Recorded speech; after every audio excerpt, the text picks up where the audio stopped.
téléspectateurs. Nous sommes Sensing Labs. Nous proposons un monde où l'Internet des objets n'a plus de limite en termes de distance, où n'importe quel objet peut être rendu communicant, quel que soit son positionnement et quelle que soit sa distance.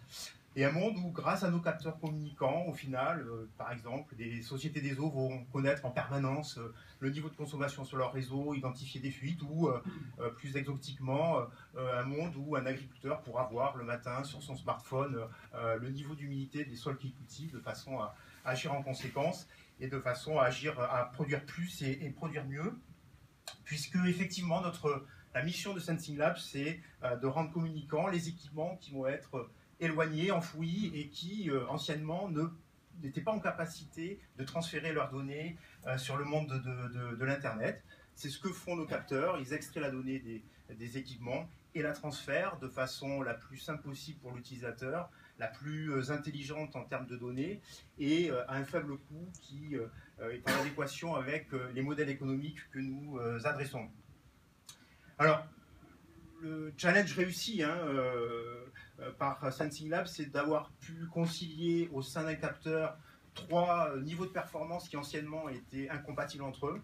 C'est l'autonomie de la batterie qui équipe le capteur, plus de 10 ans, la portée radio, plus de 10 km, ce qui va permettre de mettre en place des réseaux très légers et donc peu coûteux, et enfin une approche industrielle et un design électronique qui va permettre de contenir le prix à des niveaux qui vont permettre à nos clients de développer en masse ce type de capteur.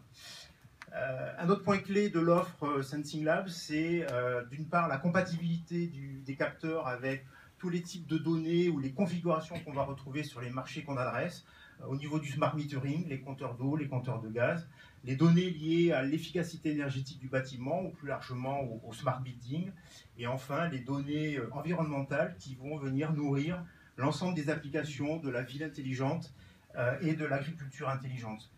De la même façon, les capteurs sont compatibles avec différentes architectures de relève qui vont dépendre du souhait du client ou du contexte. Ça peut être un réseau privé que va gérer le client, ça peut être un réseau opéré par les nouveaux opérateurs bas débit que peuvent être Sigfox ou Bouygues Télécom, ou enfin tout simplement se raccorder à un concentrateur des tâches parce qu'il est présent sur place. 30 secondes. Donc réellement un concept de capteur tout-terrain, tout à fait plug and play.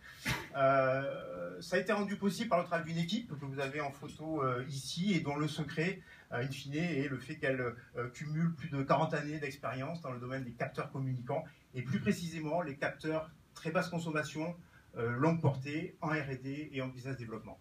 Merci de votre attention. 3 minutes, parfait. Bravo.